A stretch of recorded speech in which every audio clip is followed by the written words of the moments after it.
She left me at a bus station with no purse, no cash, not even a goodbye. Just the echo of her heels and the sting of betrayal. What she didn't know? I had millions and secrets she'd never imagined. Now I'm not just surviving. I'm remembering who I used to be and who I still am. She didn't even look back. That's the part that haunts me the most. Not the cold or the bus pulling away with a hiss of indifference, or even the realization that I had no money in my purse, because there wasn't even a purse left to check. No, it was the way she walked off, heels clicking on concrete, her silhouette swallowed by the blur of glass and exhaust, without a single glance over her shoulder. As if I were trash she'd left by the curb. The bench beneath me was rusted, the kind that leaves flaked paint on your coat if you sit too long. A sharp wind snuck beneath the hem of my cardigan, the one with the frayed sleeve I kept forgetting to mend. The sky was gray, not stormy, just resigned. A hollow sort of light filtered through the clouds, casting long, thin shadows on the platform. I blinked up at the schedule board. No next bus for hours. The platform was deserted except for a drunk man mumbling to himself under the far awning, and a pigeon hopping near the edge, pecking at a stale crust of bread. I didn't know where I was. I knew I was at a bus station, obviously, but the town's name meant nothing to me. Hadn't caught it when she stopped, said she needed a quick rest. Just 5 minutes, Marlene, I promise. But 5 minutes became a muttered excuse about a headache, and then, gone. Marlene, she'd said, voice clipped, smooth as lacquer. Don't touch anything in the car. You always mess things up. Her name is Lillian, my daughter-in-law. She wears red lipstick like armor and always carries a handbag that probably costs more than my mortgage used to. Everything about her is curated. Her hair, her tone, the way she looks at people like they're auditions she never asked for. I used to try so hard to please her, complimented her cooking, even when she forgot to season the potatoes. Stayed quiet when she joked about old people smell right in front of me. I let her move me into that room in the basement, said it was temporary, that she needed my upstairs bedroom for her office. I let her throw away my blue teapot because it clashed with the kitchen. I stopped knitting at the table because she said the needles made her anxious. When she told me we were going on a short trip, just a weekend to get some fresh air, I felt a flicker of something I hadn't felt in years. Inclusion. Like maybe, just maybe she was trying. She even smiled when she asked me to come. I should have known better.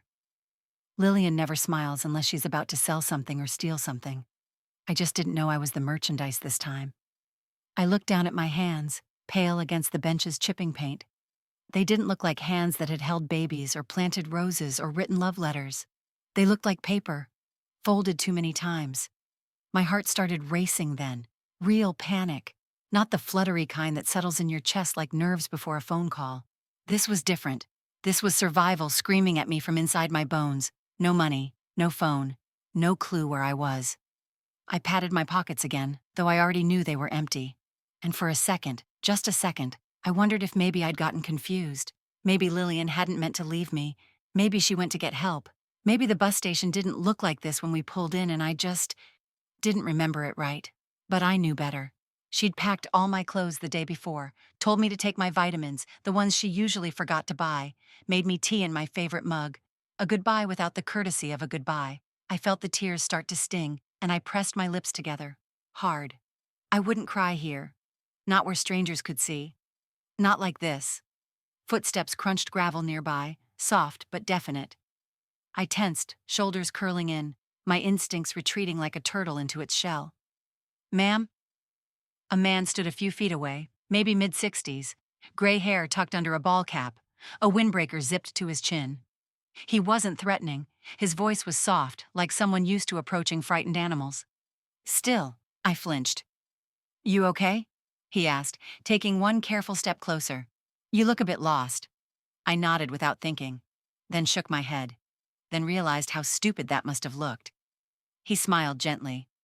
Mind if I sit? I hesitated, but I didn't tell him no. He settled beside me, leaving a respectful gap.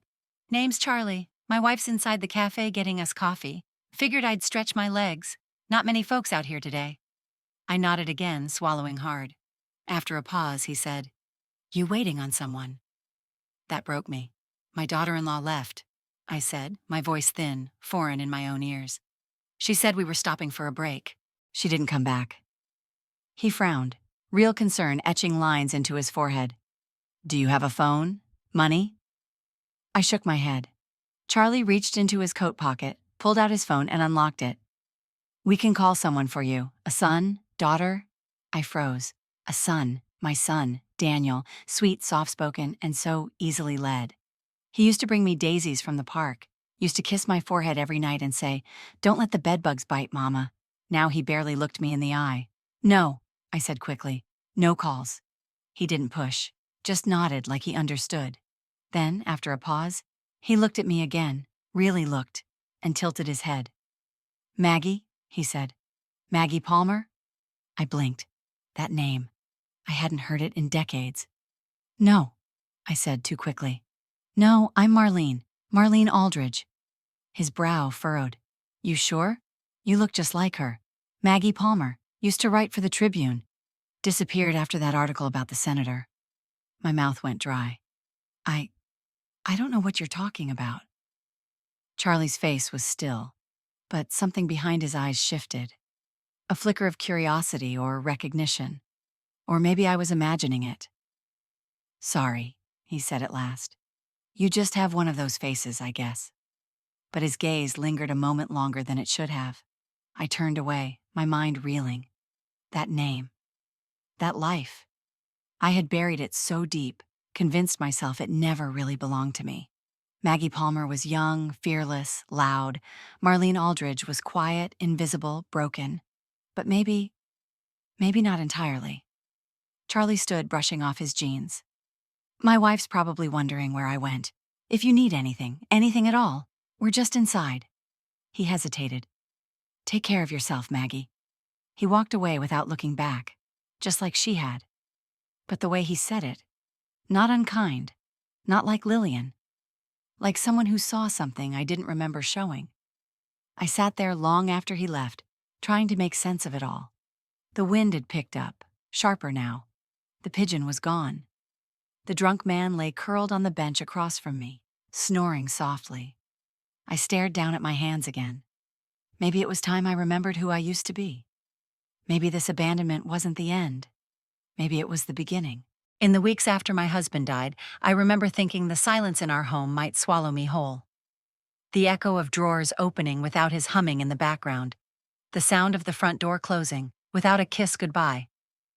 I kept setting 2 plates at dinner, even though there was no one left to pass the salt. So when Daniel offered, no, insisted, that I come live with them, I said yes before the word even finished leaving his mouth. His voice cracked on the phone when he said, "You shouldn't be alone, Mom." And I wanted to believe that he meant it, that they both meant it. The first few weeks weren't bad. Lillian was composed. Not warm, not exactly welcoming, but she gave me a firm hug when I arrived, told me, "We're happy to have you here, really." And I tried to ignore the way her eyes didn't match her smile. The house was bigger than I expected. Cold floors, white furniture, everything pristine like a museum. She gave me the guest room, then called it your space, like she was bestowing a kingdom. I unpacked slowly, neatly. My things looked strange in the sterile room. My quilt, with its faded patches and crooked seams, lay across the foot of the bed like a scar. I told myself to be grateful. At first she made me tea in the mornings. Chose chamomile, even though I liked Earl Grey. Said caffeine would just rattle your nerves. I drank it anyway. Daniel wasn't home much, work mostly. He'd come in late, eyes tired, kisses brief. I could tell he loved me, but his love had become like an old book, on the shelf, present, but unread. When I told him about Lillian's tea preference for me, he smiled. "She's just trying to look after you, Mom. Be kind." So I bit my tongue. At dinner she served me last, always the smallest portion. Once she gave me the end slice of meatloaf, the crusted bit she cut off the main platter. She smiled sweetly. "You've always said you didn't like eating too much at night." Had I? Maybe I had. I couldn't remember. I started to second-guess everything. She began correcting me, gently at first. The wrong television channel, the wrong setting on the washing machine, the wrong day for taking out the trash. I forgot my grandchild's class play one afternoon. My heart sank when she came home still wearing her glitter-covered costume. I apologized over and over. Lillian tilted her head and said, "It's okay, Marlene. We all forget things when we're older." That smile again, sharp and cold. Daniel didn't say anything, just walked into the kitchen, poured a glass of wine, and turned on the news. I wanted to scream at him. Instead, I went to my room. 2 weeks later, she asked if I'd mind moving to the basement, said her work-from-home job was expanding, and she needed a quiet space upstairs. "Your things will fit perfectly downstairs," she said, "and it's cooler there. You'll be more comfortable." The basement had no windows. My bed was pushed up against the water heater. The single lamp flickered when the fridge upstairs clicked on. But I said yes, because that's what women like me were taught to do. Besides, my granddaughter Becca made everything better. She was 7 then, still full of innocent affection. She'd sneak down to my basement room with her storybooks and giggles. We'd sit on the floor, her head resting against my shoulder, and for a moment, the air didn't feel so heavy. She didn't flinch at my cardigan's missing buttons or my thinning hair. She just wanted to be near me. She was the only one who remembered I liked sugar in my tea. But slowly, even that changed. She started echoing Lillian's phrases. "Grandma, why are your hands so veiny? Don't sit on the good couch. You're always tired." The light in her voice dimmed, not from cruelty, but imitation. Children don't invent disapproval, they inherit it. I started cooking dinner when I could. It made me feel useful. Once, I made chicken pot pie, his favorite, and Lillian looked at it like it was roadkill. "That's a lot of carbs," she said. "Maybe just a small bite for me and Becca. Daniel's cutting back." When I apologized, she said, "No, don't apologize. I just forgot that's what you're used to." That night, I ate alone in the kitchen. Cold pie, cold chair, the sound of laughter floating down from the living room.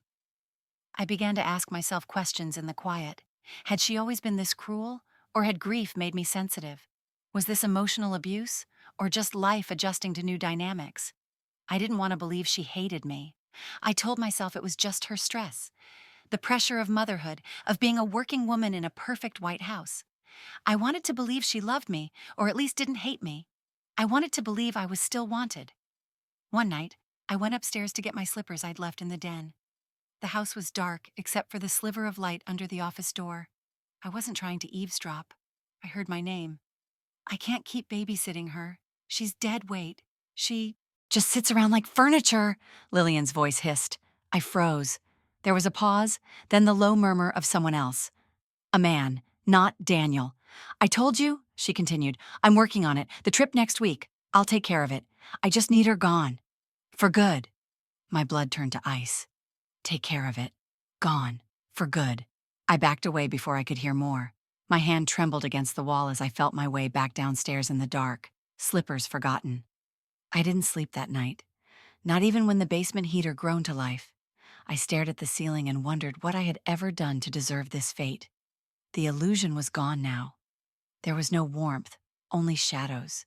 And something told me I hadn't yet begun to uncover the full truth. Some pain doesn't start with you.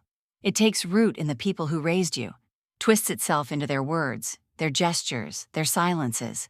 It creeps into the way they set the table, how they flinch when touched, how they scold too quickly and apologize too late. And if you're not careful, it grows in you too. A weed you mistake for your own nature. My mother was a beautiful woman, always, even when she wasn't kind. She wore red lipstick to the grocery store and made me iron her dresses, even as a child. We don't look poor, Marlene, even if we are. She had high cheekbones and a spine like steel. People admired her, whispered about how well she held it together after my father died. But they didn't see what happened behind the drawn curtains.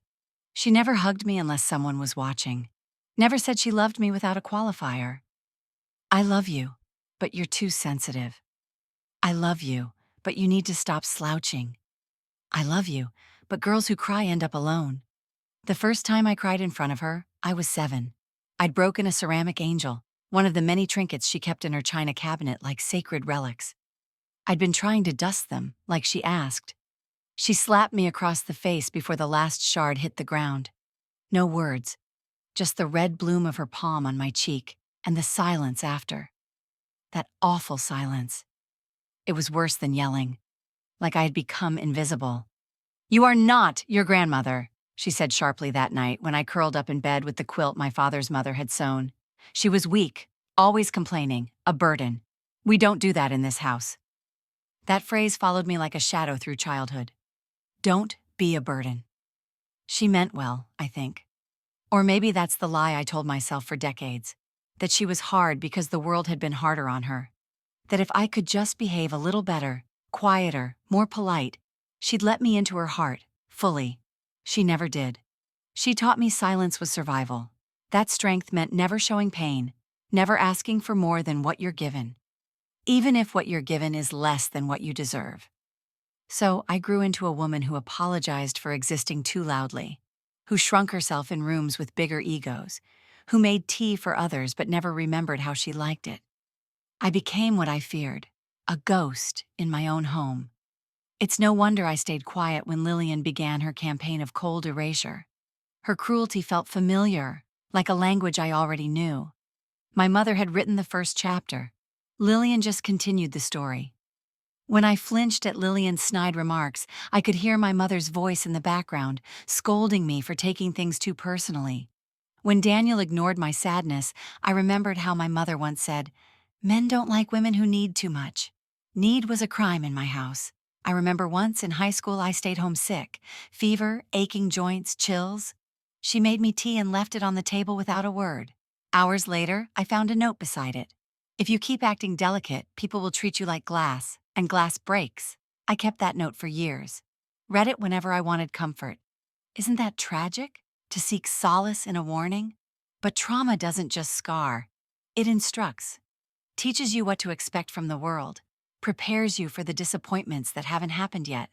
That's why I stayed with a man who loved me with absence. That's why I forgave Daniel too quickly, gave Lillian too many second chances, silenced myself until my own thoughts felt foreign. Because somewhere deep down, I believed I didn't deserve more. A few weeks after Lillian left me at that bus station, I returned to the old house, my childhood home. Not for sentiment, just to see if anything had survived. It had been sold twice over, turned into a duplex, but the attic was still there. Dusty, cramped, thick with the scent of old books and mothballs. I found the box in a crawl space behind the insulation. An old wooden chest, carved with roses. I remembered it from childhood. My mother's treasure box, she called it. She never let me open it. Inside, among photo albums and yellowing gloves, was a journal, leather-bound, cracked at the spine. I almost didn't open it. I don't know why I did. The handwriting was hers, slanted, exacting. Every entry dated, every line like a confession she never dared speak aloud. June 3rd, 1961. I wish I could tell someone how tired I am, but if I say it out loud, it becomes real. July 14th, 1963. They told me to smile more, even after the funeral. Told me Marlene was watching and that I needed to be an example. I wanted to scream. October 29th, 1965. Sometimes I worry I'm turning into my mother. Then I remember she didn't survive, and I have. Survival requires discipline. Emotion is a luxury. I read until my hands went numb. My mother wasn't cold, she was caged, not by bars, but by shame. By the expectations of a world that measured women by how well they disappeared into their duties. She had been trained to believe that love was a transaction, that vulnerability was weakness, that silence was strength, just like I had been, just like I passed on to Daniel. The journal ended abruptly.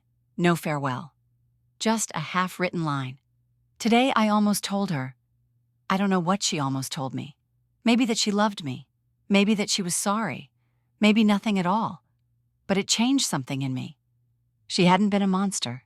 She'd been a woman like me, scared, bound, lost. I left the attic carrying the journal like a wound, heavy, sacred, proof that my suffering hadn't started with Lillian, or Daniel, or even myself. It had roots, and maybe, just maybe, if I could understand where it began, I could decide where it ended. I met Richard in the spring of '68, under a canopy of dogwood trees and promises I was too young to know he wouldn't keep. He was tall, magnetic in a way that drew attention without asking for it. He didn't need to speak loudly to be heard. That was part of his charm. A man who looked you in the eyes but never let you all the way in. I mistook it for depth, mystery, something romantic. I was 21, just graduated, hungry for life, not quite brave enough to chase it. He wore crisp white shirts, and I knew which fork to use. I thought that meant he'd know how to love me right. He asked me to marry him after 6 months. I said yes before he finished the question. I told myself we'd build something together. A home, a family, a life that had warmth. I had dreams back then. I wanted to write. Stories, essays, maybe even a book. I'd been offered a job as a junior columnist at a local paper. Nothing big, but it felt like something mine. He smiled when I told him, kissed my forehead and said, "That's cute. But you won't need that once we start our life. We'll be busy with better things." Better things. That's what he called stability, security, silence. I didn't fight it. I gave it up for him, for the home, for peace. Because I had already learned by then, thanks to my mother, that love meant sacrifice. And the more invisible your needs became, the more you were praised. The wedding was elegant, almost too perfect. His mother organized everything. I just showed up. I was an accessory in my own beginning. At the reception, my neighbor Ruth pulled me aside. She'd known me since I was a girl, watched me sneak books into the yard to read under the trees, scolded me once for kissing a boy too young. Her voice was always dry and unadorned, like the truth didn't need makeup. "He's handsome," she said, raising her glass. "But a good man doesn't let you disappear, Marlene." I laughed it off, told myself she was bitter, alone, jealous. She was right. Marriage to Richard was like moving into a beautiful house where no one spoke your language. He provided. He didn't argue, but he didn't listen either. When I cried, he left the room. When I wanted more, time, attention, partnership, he gave me silence wrapped in convenience. I stopped writing, stopped asking. I learned how to fill my days with chores and my nights with empty quiet. I ironed his shirts perfectly, cooked his meals just the way his mother did. And when I got it right, he smiled like I'd passed a test I didn't know I was taking. I told myself it was enough. Then Daniel was born. For one impossibly bright moment, my world bloomed. His fingers wrapped around mine with such certainty, I thought maybe I had been given another chance. A chance to love differently, better. A chance to break the pattern. I poured myself into motherhood, every milestone, every scraped knee, every bedtime story. I gave him all the love I never got. But even that had shadows. Richard was indifferent. He loved Daniel in the way one might love a prized object, proudly, but from a distance. He didn't get up for midnight feedings, never changed a diaper, missed the first 3 parent-teacher nights because of important dinners.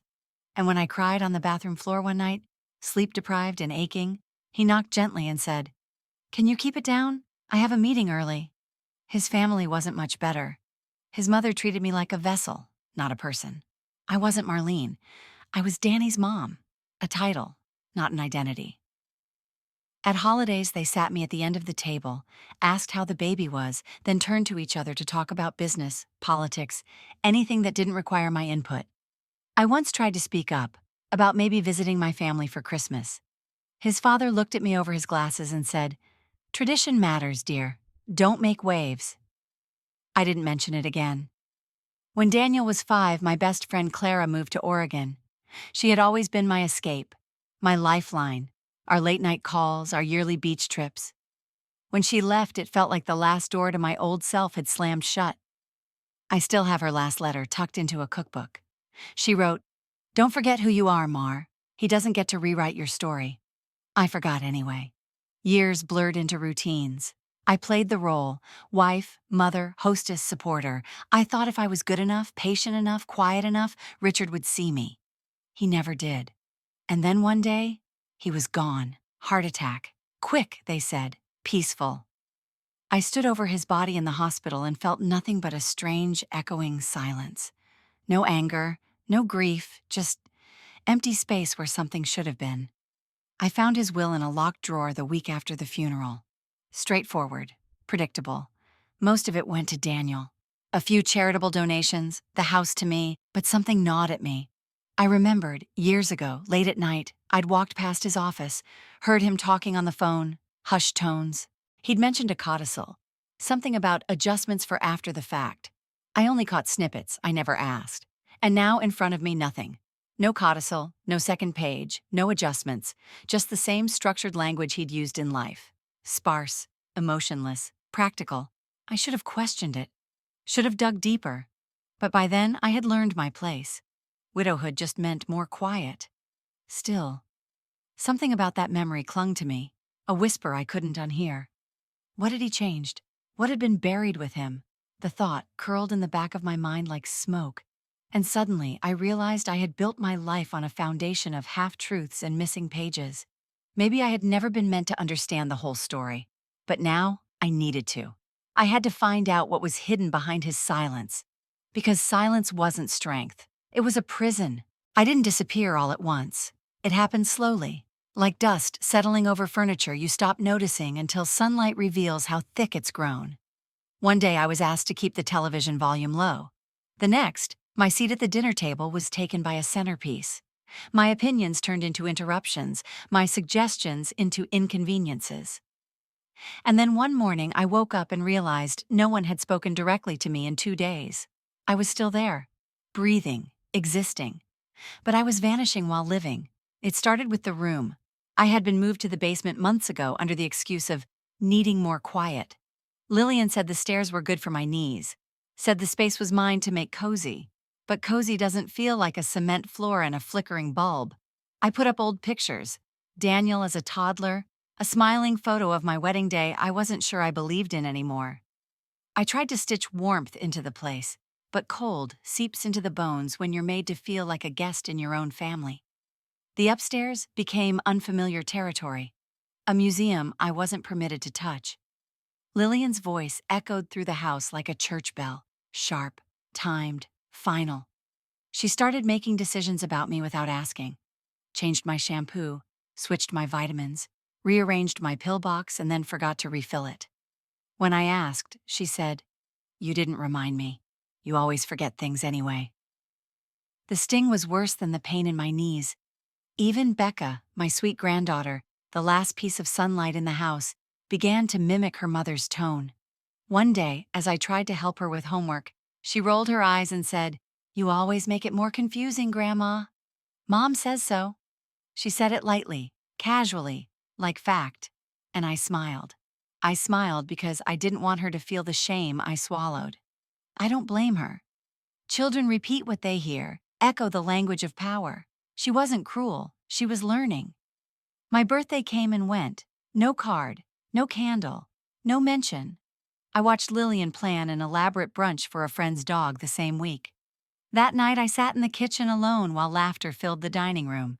I had made a casserole, my mother's recipe, the one Daniel used to love. No one touched it. It sat untouched on the corner table, as if my efforts had turned invisible too. They were drinking wine, talking politics, joking about someone at Lillian's office. I chewed quietly, watching shadows dance on the wall. After they left the table, I stood in the dark kitchen, picking at crumbs, cleaning plates I hadn't dirtied, a performance of usefulness I wasn't sure they even noticed. Later that week, I found the old camcorder. It was shoved in a box marked holiday decor, almost like it had been hidden on purpose. I charged the battery with shaking hands, unsure what I expected. The screen came to life. Daniel's 6th birthday, candles, confetti. My laughter, loud and unfiltered, like another person entirely. Richard was holding the camera, narrating. Marlene made the cake, from scratch. She's amazing like that. I touched the screen. It felt like watching ghosts, but not the kind that haunt you, the kind you haunt yourself with, the kind that make you ask, when did I stop being her? I watched those tapes for hours, hunched over in the dark, letting the glow of memory warm a space that had gone cold. That night, unable to sleep, I dug through Richard's old watch box. I don't know why. Maybe I was looking for something to tether myself to a version of me that once mattered. Underneath a cracked leather strap and a pair of cufflinks I never saw him wear, I found a key. Small, brass, with a number etched faintly on one side. It wasn't familiar at first. Then a flicker of memory, a conversation, hushed and quick, years ago. Richard talking about a just-in-case box, something about protecting our future. I had dismissed it, assumed it was about paperwork or an insurance form. But this wasn't for a drawer. This was for something more permanent. A safety deposit box. My breath caught. Why had he never told me? Why hide it? I sat on the edge of my narrow bed, key clenched in my hand, and felt something I hadn't in years. Not fear, not anger, but purpose. The house above me was quiet, the way it always was when they no longer needed me. But for the first time, I didn't feel small. I felt like someone who was about to be remembered. It took me 3 days to work up the nerve. The key sat in my coat pocket like it weighed 10 pounds. I'd reach for it now and then, tracing the grooves with my thumb, trying to remember if I had ever seen it before. It didn't belong to any drawer in the house, not a jewelry box, not even Richard's study. I looked up the number online, local bank branch, one I hadn't been to in over a decade. I didn't tell anyone I was leaving, not Lillian, not Daniel, not even Becca. I just took the bus. The ride was quiet, the kind of silence that buzzes in your ears. I clutched my purse tighter with every stop, heart pounding like I was doing something wrong, like I was running away. When I stepped off at the old downtown station, everything looked smaller, like the buildings had slouched with time. The bank was 3 blocks away. The walk felt longer. My legs protested with every step, my heart trying to convince me to turn back. But I didn't. I stood in front of the polished glass doors longer than I should have. My reflection stared back. Cardigan buttoned wrong, hair too neat for someone who felt so undone. I hadn't entered a bank alone since before Daniel was born. Richard had always insisted on handling those things. I had signed where I was told, smiled when asked. Now it was just me. The woman at the counter wore red lipstick and asked for my ID with a smile too tight. Her eyes skimmed over me quickly. An old woman fumbling for her wallet, clutching a key like it might vanish. When I slid the key across the counter, she hesitated, then typed something into her computer. "1 moment, ma'am. I'll need the manager for this." That should have scared me, but instead, I felt something shift, like the world around me was beginning to pay attention again. 10 minutes later, a heavy-set man in a navy tie led me down a corridor of safety deposit boxes, the fluorescent lights flickering overhead. He didn't speak, just handed me a clipboard to sign, then inserted his key alongside mine. The box slid out with a hollow sound, dusty, untouched. I waited until the door closed behind him before I opened it. Inside, a leather pouch, sealed envelopes, a wooden case that clicked when I opened it. Bonds, U.S. savings bonds, still intact. Stacks of them. Next to that, a velvet pouch. Inside, gold coins, neatly stacked. And beneath it all, a letter. My name on the front, in Richard's handwriting. "For Marlene, if you ever find this." I unfolded the paper with shaking hands. "If you're reading this, it means I'm gone, and that you've found what I was never brave enough to explain while I was alive. I'm sorry, for the silence, for the way I failed you, not in love, but in protection. This money is yours, all of it. It always was. I knew my family would try to take whatever they could when I was gone. I've seen how they treat you. I should have spoken up more. I should have done better. I made this box years ago. After the first time my mother suggested Daniel take over the finances, she said you were too soft to handle real decisions. She was wrong. You were the strongest person I ever knew." I read the paragraph 3 times before my eyes slid to the bottom. One more line. "Tell her I'm sorry too. I never told you about her. My first wife, Anne." I froze. Anne. The name felt foreign, like a word from another language. He had never mentioned anyone before me. Never hinted. Never slipped up. My first wife. The paper shook in my hands. I stared at the name, waiting for something. Recognition, anger, betrayal. But what I felt was colder, deeper, omission. Richard had kept so much from me. Not just the money, not just his doubts, but his past. A life before mine. And suddenly, everything I thought I knew about our marriage shifted, just slightly, like a frame tilting on the wall. Was I a replacement? A second chance? A consolation prize? Or just another woman he couldn't fully open to? I sat on the bench in that sterile room for what felt like hours, the letter clutched in my hands, the weight of it all pressing into my ribs. I had been poor my entire life, not in money, but in voice, in agency, in truth. Now I had all 3, but they came wrapped in betrayal. I walked out of that bank with a cashier's envelope tucked into my purse and grief churning in my chest like a second heartbeat. Not for the money, not even for the lie, but for the years I spent believing I had nothing, that I was nothing, when in truth, I had simply been made to feel that way. And for the first time in a long, long time, I didn't feel powerless. I felt awake. When I saw him again, I wasn't sure if it was coincidence or something quieter, fate maybe, nudging me toward clarity. Charlie, the man from the bus station. He pulled up in a rust-colored Buick just as the sky started bruising with dusk. The platform was still as empty as it had been that morning, save for a few vending machines humming under flickering lights. He rolled down the window and leaned toward the passenger side. Need a lift? His voice was casual, but his eyes were watching me carefully, like he already knew I was the kind of person who'd say no even when she meant yes. I hesitated. Then I opened the door. The heater buzzed to life as I settled into the passenger seat, and for a moment, we said nothing. Just the sound of the engine, the turn signal ticking like a soft metronome. He adjusted his glasses. You get things sorted? I nodded, then stopped myself.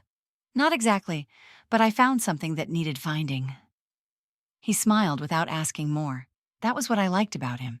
He didn't pry, just created space wide enough for me to walk into if I wanted. As the car rolled forward, headlights catching on roadside trees, I felt something unwind in my chest. A knot I hadn't noticed was choking me. He glanced at me. You remind me of someone I knew a long time ago. Do I?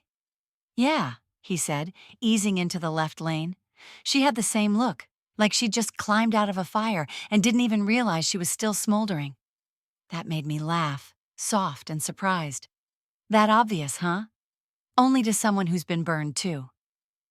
We drove in silence a while, the road unfolding before us in long ribbons of pavement. The sun dipped behind the hills, painting the sky in oranges and mauves. Can I ask you something? I said, my voice thin. Sure. Do people always know when they're being mistreated? Or do they just start to feel smaller over time and think that's normal? He took a moment, then, sometimes love makes cowards of us all. The words landed like a weight in my lap. I stared out the window. Trees blurred past, power lines curved into the distance.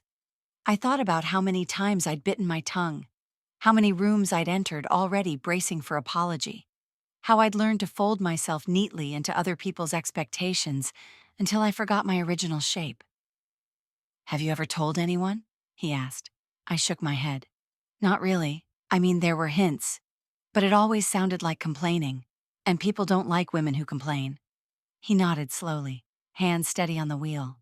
I watched the road stretch ahead. It reminded me of a day long ago, one I hadn't let myself think about in years. I was 19, sitting on a Greyhound bus with a suitcase full of notebooks and a plan to move to Chicago to become a writer. My fingers trembled with excitement and fear. The world felt possible then, until I got off the bus halfway there. Called my mother from a payphone. She told me I was being reckless, foolish, said dreams were for girls who didn't have responsibilities. I went back home the next morning. I never wrote again, not seriously. I used to want to be a writer, I said suddenly, more to the windshield than to him. Oh yeah? I was good too, but life happened.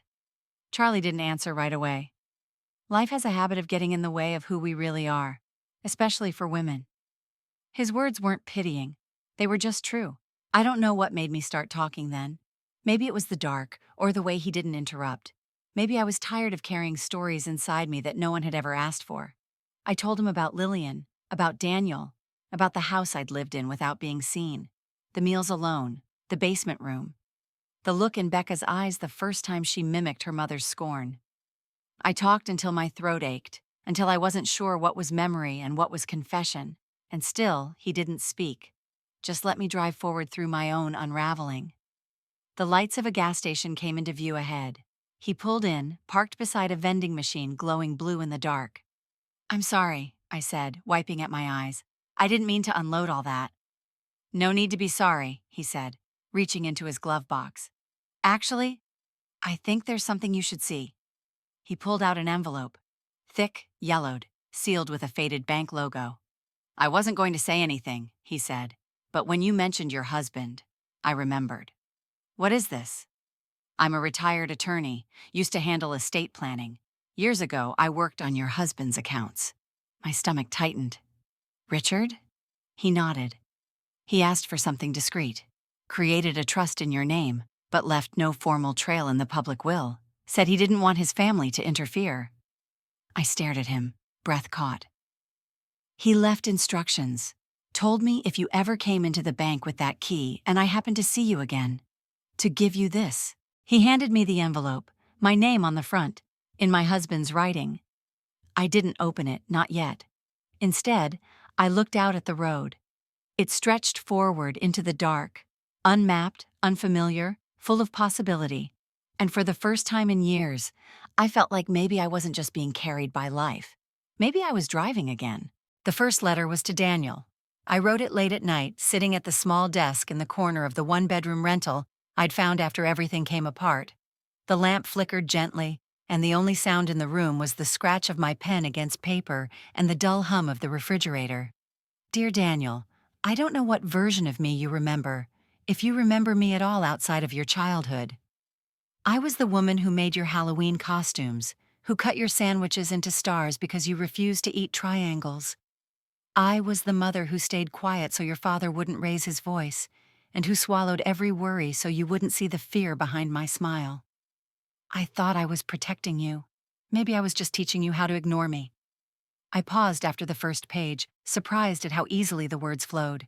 There had been so much silence between us for so long that I thought I'd forgotten how to speak in his direction. But it turns out silence isn't emptiness, it's storage. Everything I'd wanted to say had been sitting inside me, waiting. I wrote to Becca next. Sweetheart, you used to call me your fairy grandma. You said my sweaters smelled like bedtime stories and that I had magic fingers because I always found your missing toys. You won't remember that now. You've grown into a girl who rolls her eyes like her mother and speaks like someone twice her age. That's not your fault. You're still kind. I've seen it. I just hope, when you're older, you learn the difference between a strong woman and a silent one. And then, finally, the hardest letter. To Lillian. I never wanted to hate you. I wanted to understand you, to like you, maybe even to love you. For a long time, I thought if I kept my head down and smiled, I might earn a place in your world. I thought I could prove I wasn't a burden, that I had value. But the truth is, I didn't need to prove anything. You needed to unlearn cruelty, and you chose not to. You told me once that I made things harder, that my presence was an inconvenience. But it wasn't me that made the house heavy, Lillian. It was the way you wore control like a badge and used silence as a whip. I didn't hold back, not in any of them. The words came with heat, then clarity, then calm. By the end of that week, I had written 9 letters, some to people long gone, some to people who would never care. Each one a small reclaiming of myself, a voice no longer filtered through the need to be palatable. I was never weak, I wrote at the end of Daniel's letter. I was surviving. I imagined a version of my life where I could hand these letters to them, where they would read them, tearfully perhaps, and understand. Apologize, say they didn't realize. But I knew better. These letters weren't for them, they were for me. Still, I couldn't bear to lock them away in a drawer again. They deserved air. So I typed them up, cleaned the grammar, formatted them with plain headings. To my son, to my granddaughter, to the woman who called me a burden. No names, just truths. And I posted them, anonymously, on a website that published personal essays. I titled the piece, Letters I Never Sent, A Grandmother's Quiet Goodbye. I didn't think anyone would read it, but within 2 days, it had over 100,000 shares. Within a week, it was featured in a national article. The grandmother who found her voice too late and why we must listen. The comments flooded in. Women, men, young people, old people. People who had been erased, overlooked, underestimated. People who had once been Marlene. They called me brave. Some said my words reminded them of their own mothers, their aunts, their forgotten grandmothers. Others said they cried reading about the dinner table silence, the birthday forgotten, the child who stopped hugging. I read every comment, and I cried too. Not because I was sad, but because I finally knew what it felt like to be heard. Montages flashed in my mind as I scrolled. Lillian pouring wine while my casserole sat untouched. Daniel nodding absently as I handed him prescriptions I couldn't refill, Becca's small hand once slipping into mine beneath the table before she learned to pull away. Their lives were likely still continuing, unaware. Maybe Daniel saw the essay and recognized my voice in the rhythm of the sentences. Maybe Lillian read it and dismissed it with a scoff. Maybe Becca read it in a few years and felt something shift. But that wasn't the point anymore. The point was, I had finally spoken, no longer in whispers, not to apologize, but to exist. The story was supposed to disappear like most things online do. A few clicks, some scrolling, then buried under newer tragedies, younger voices, louder pain. But it didn't. It spread like wildfire. They called me the forgotten grandmother. A journalist for a lifestyle column picked up the story first. One of those human interest pieces meant to be heartwarming and heart-wrenching all at once. Then it was reshared by advocacy pages, by mental health forums, by women's networks. The letters, raw and unnamed, hit a nerve. I was everywhere without ever leaving my home. Anonymous, but not invisible. There were opinion pieces, think pieces, comment threads longer than I could scroll through. People speculating who I was, where I lived, if the story was real. Others defending me like they'd known me their whole lives. Women wrote in, "I'm 34 and already feel like I've disappeared." Men, too. "This is what happened to my mother. I wish I'd seen it sooner." And somewhere, in a quiet, manicured house with white furniture and curated cruelty, I imagine Lillian reading the story. No names, no direct details, but enough truths to burn through any denial she'd built around herself. I don't know if Daniel saw it first or if she showed him, but within a week, my phone, once silent, started ringing. Numbers I didn't recognize. One from a cable news station, one from a podcast, a few with blocked caller IDs. I never answered. Silence, I had learned, wasn't always powerlessness. Sometimes it was poise. Let them talk, let them wonder. I wasn't writing for them anymore. But they weren't the only ones noticing. The fallout at their end came swiftly. An acquaintance from my old neighborhood sent me a screenshot from a private group chat that had been leaked. Women who used to sip cocktails with Lillian, now speculating about her treatment of the mother-in-law. One woman wrote, "She always acted like she was better than the rest of us, but she never once brought her husband's mother to any events." Another replied, "She used to brag about how low maintenance she kept her home. Guess now we know what that meant." It wasn't vengeance. It wasn't even satisfying. But it was truth, surfacing like bruises after impact. Even former colleagues of Daniel's joined the fray. Discreet, off-the-record comments about his detachment, his habit of looking the other way. And then came the flashback I hadn't expected. I remembered the first time Lillian met Daniel. We were at a dinner party hosted by one of his co-workers, one of those stiff events with too much wine and not enough food. She was poised, elegant, dressed like she'd already lived in a better life. I remember watching her across the table, her eyes scanning the room like she was shopping. She wasn't falling in love, she was selecting. Daniel was kind, gentle, but he was easy to mold. And Lillian was a sculptor. She married him within 6 months, moved into his life like it was an apartment she intended to renovate. I didn't speak up then. I should have. But who would have listened?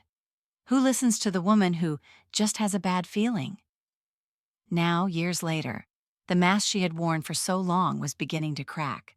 But I wasn't watching with satisfaction. I didn't need her shame. I just needed my silence to mean something. So when a major TV outlet contacted me, offering a segment, a face-blurred interview, compensation, I declined. When a local paper reached out wanting to tell the full story, I declined again. My story was already told, and this time I wasn't asking anyone to believe me. Then came a letter, handwritten, tucked in a pink envelope with careful penmanship and a return address I knew by heart. Becca. She had seen it. Or maybe someone had shown her. She didn't say how, didn't say when, but she wrote, "Dear Grandma, I think I read something you wrote. I recognize the way the words curved. You used to write me stories like that. Is it really you? If it is, I'm sorry. For everything. For not seeing. For hearing and not listening. I think I was too young. I hope I was too young. I hope I wasn't too late." I held the letter in my lap for a long time, rereading each line, tracing her signature. The child I had feared was lost to me was reaching back, not because someone told her to, but because my words, finally mine, had found their way home. The knock came just after dusk. I had just finished setting the kettle to boil, the sound of steam starting to rise like breath in the stillness of the small kitchen.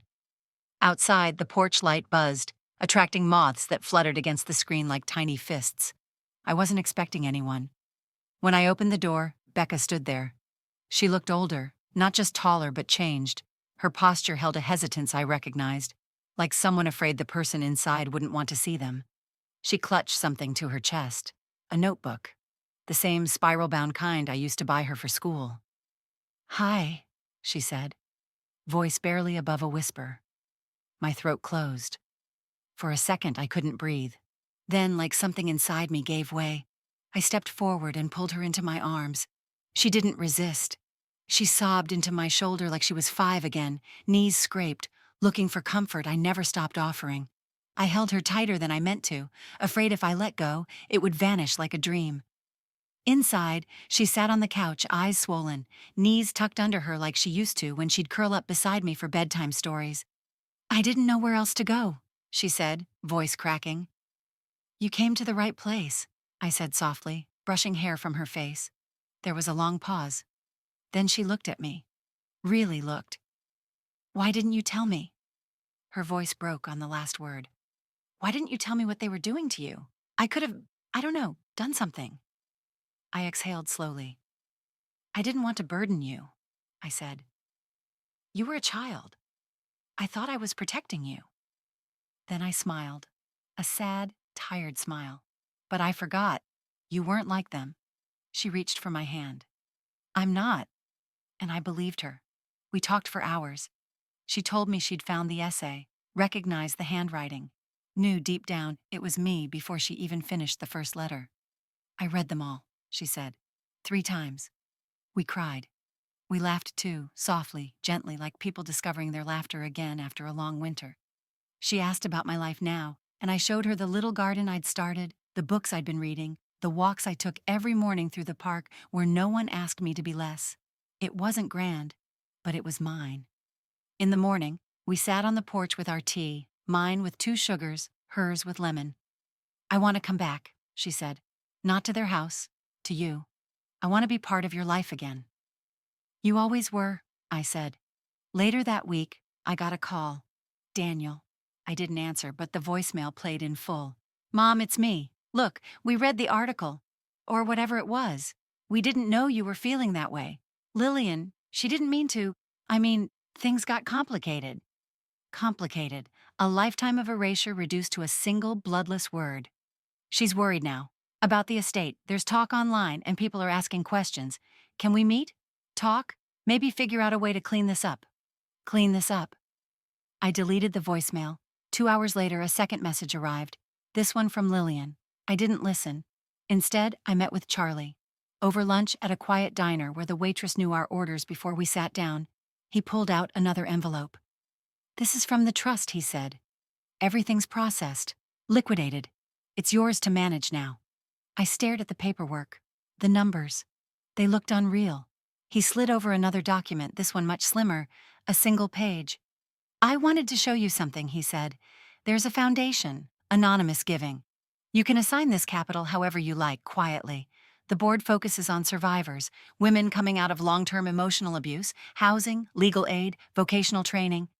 He didn't press, just let the words settle. I ran my finger along the edge of the page. Quiet justice. I thought of the women I saw at the grocery store, eyes down, moving too fast, always checking over their shoulders. I thought of Ruth, my old neighbor, of Clara, my friend who moved away, of my mother who never learned how to say, "I'm scared," and of the little girl Becca used to be, who once whispered, "You smell like safety, Grandma." "Yes," I said finally. "Set it up. All of it." Charlie nodded, no smile, just solemn understanding. "I don't need anything," I added. "Not really." He looked at me. "You already have everything that matters." And for the first time in decades, I believed that was true. The garden started with a single pot of lavender. I'd placed it near the window of my kitchen, thinking it might not survive the first frost. But it did. The scent lingered long after the blooms faded, soft, persistent, like memory. And somehow, that little plant reminded me what I still had in me. the will to grow, even in cold.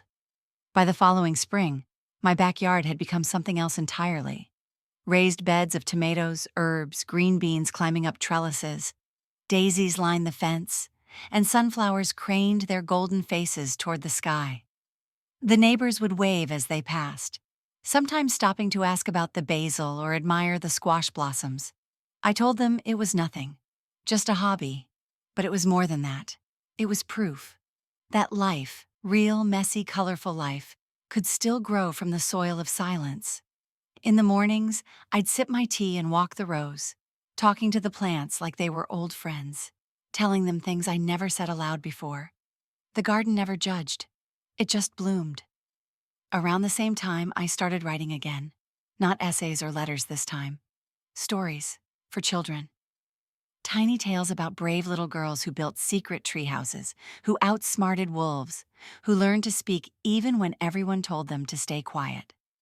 I illustrated them too, shaky at first, then steadier. I self-published the first one through a local press. The Girl Who Grew Stars. I didn't expect anyone to read it.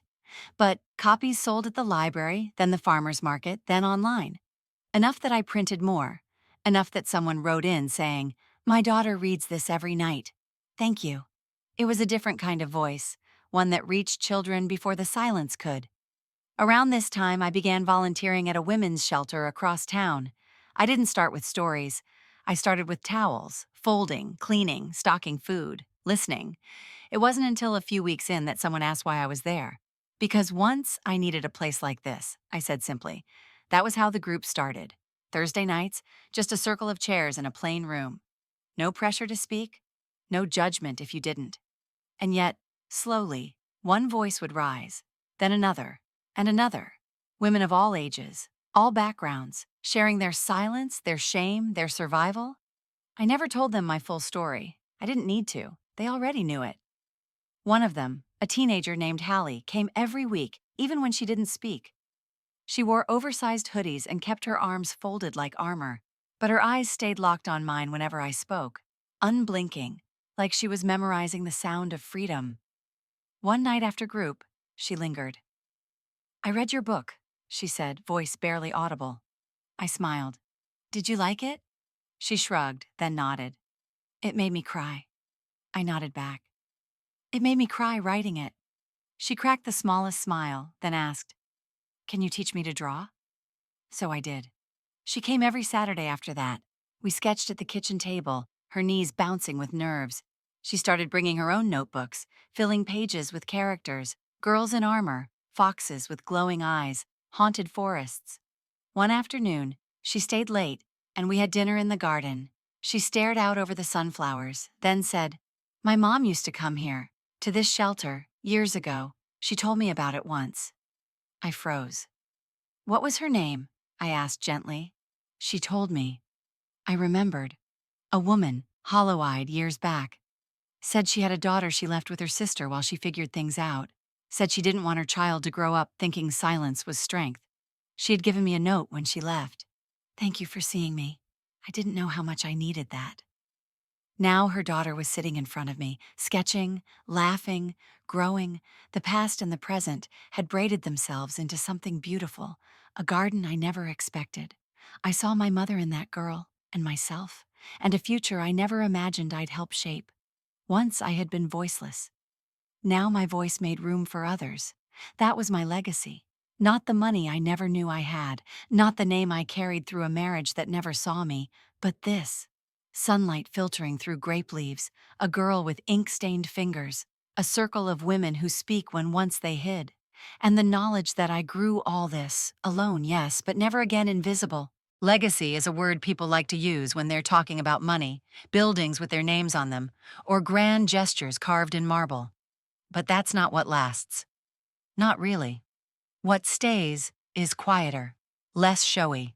It's the way someone remembers how you made them feel, the way your words echo in a room you've never stepped into, the way laughter blooms in spaces you once filled with silence.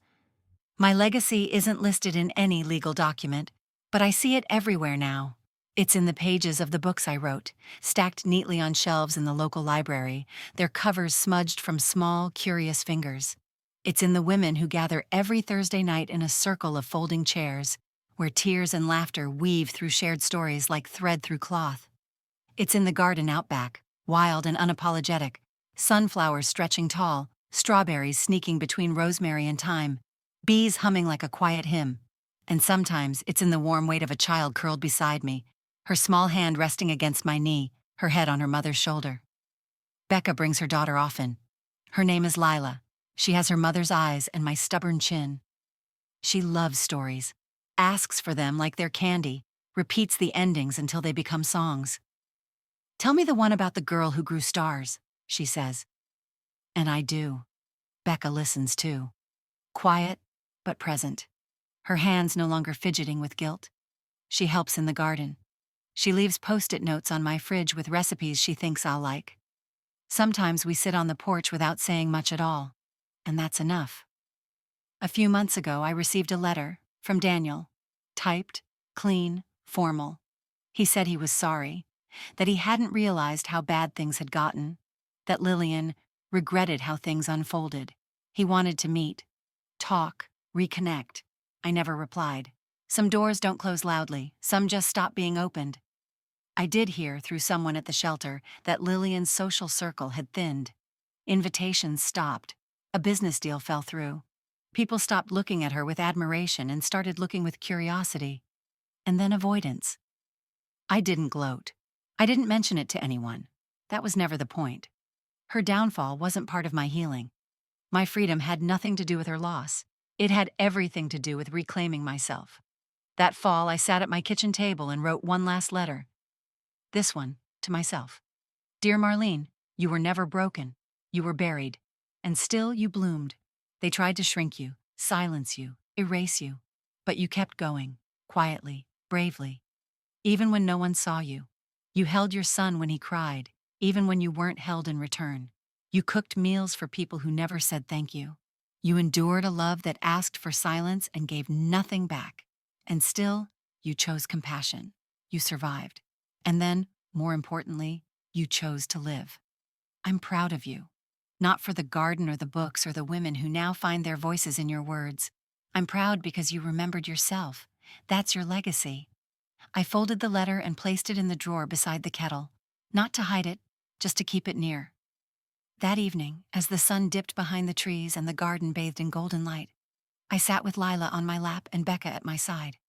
And I realized I was not left behind. I walked away.